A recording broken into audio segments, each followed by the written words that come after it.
Most gardeners are being sold a shortcut that doesn't actually exist. The idea that you can fix tired soil by adding a scoop of miracle amendment is one of the most persistent myths in modern gardening, and it's quietly holding your results back.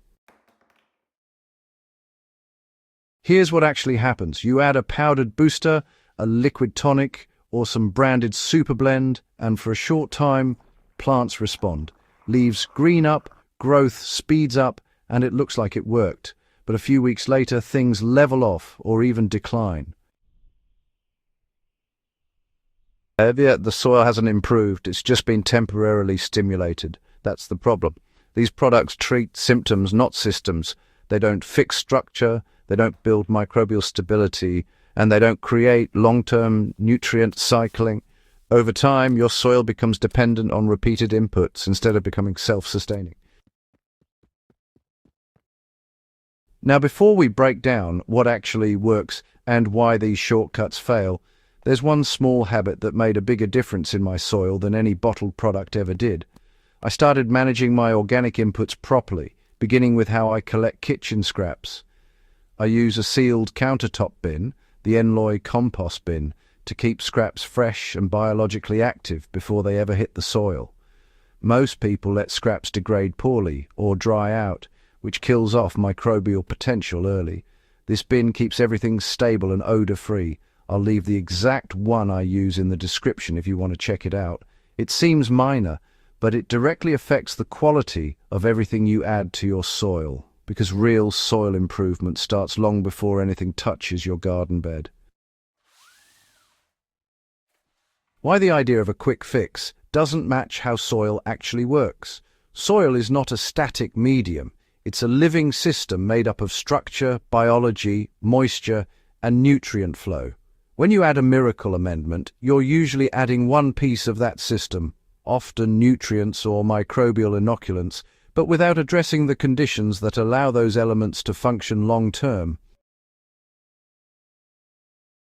It's like adding fuel to an engine without fixing the airflow. You might get a short burst of performance, but it won't last. That's why so many gardeners feel stuck in a cycle of buying, applying, and repeating.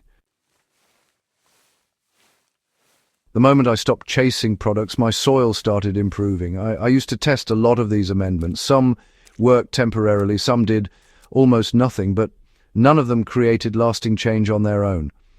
The shift happened when I stopped looking for products to fix my soil and started building systems that allowed the soil to fix itself. That meant focusing on structure, organic matter flow, and biological activity, not isolated inputs. And once I made that shift, the need for boosters disappeared. This is where most amendments fail without people realizing it. A lot of these products are not useless. They're incomplete. For example, microbial inoculants can introduce beneficial organisms, but if your soil lacks organic matter or proper moisture, those microbes won't survive. Nutrient boosters can feed plants temporarily, but if your soil can't retain those nutrients, they wash out or become unavailable quickly. Even mineral amendments require the right biological environment to be effective. Without that foundation, you're adding pieces to a system that can't support them. Real soil improvement starts with continuous input, not occasional fixes. Instead of adding isolated products, I focused on creating a steady flow of organic material into the soil. That includes compost, yes, but also surface feeding, mulch systems, and living inputs that cycle nutrients continuously. In one of my raised beds, I stopped using commercial boosters entirely and focused on maintaining an active mulch layer with small, regular organic additions. Within a single growing cycle, soil structure improved, moisture stabilized, and plant growth became more consistent. No miracle product did that, the system did. This is where structure matters more than nutrients. One of the biggest misconceptions is that poor plant growth always means a lack of nutrients. In many cases, the nutrients are already there, they're just not accessible.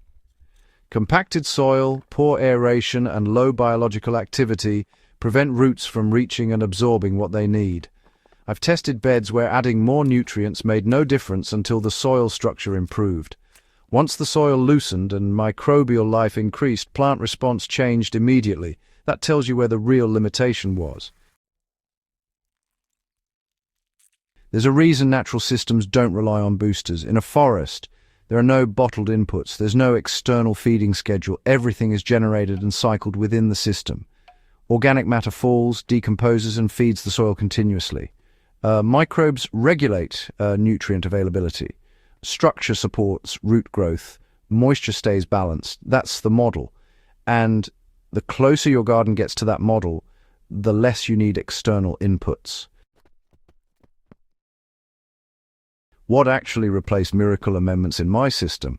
Instead of relying on products, I focused on 3 consistent factors: continuous organic input, stable moisture, and minimal soil disturbance. That combination supports microbial life, improves structure, and allows nutrients to cycle naturally.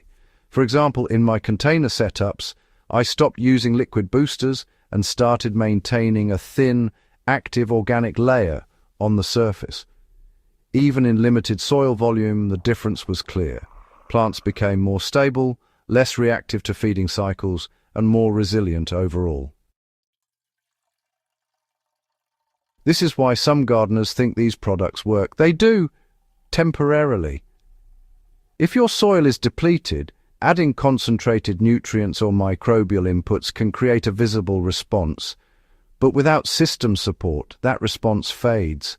And because the initial improvement is noticeable, people assume the product is effective long-term. It's not. It's a short-term correction, not a solution.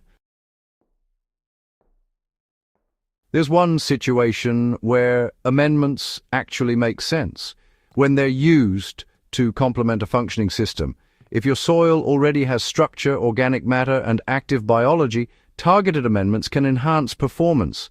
But they're not the foundation, they're an addition. Most people use them the other way around. This is where the real shift happens for serious gardeners. You stop asking, what can I add to fix this? And start asking, what is my system missing? That question leads to better decisions. Instead of buying another product, you adjust moisture, improve structure, or increase organic input. Those changes compound over time, and unlike quick fixes, they don't fade. What I noticed after stepping away from miracle products completely, my soil became more predictable, not faster growing overnight, but more consistent. Plants established better, handled stress more effectively, and required fewer interventions, and the biggest change was confidence. I wasn't guessing which product to try next. I understood how the system worked. Why this matters more than any single technique. Gardening isn't about finding the right product, it's about understanding how soil functions as a living system. Once you understand that, you can make adjustments that actually last. You build resilience instead of chasing results. And over time, your garden becomes easier to manage, not harder. If you're serious about getting real results from your garden, stop chasing miracle amendments and start building systems that sustain themselves. Subscribe if you want more practical, experience-based techniques like this, focused on what actually works in real soil. And if you know someone constantly trying new products without seeing lasting results, share this with them. This shift in thinking can completely change how they approach gardening.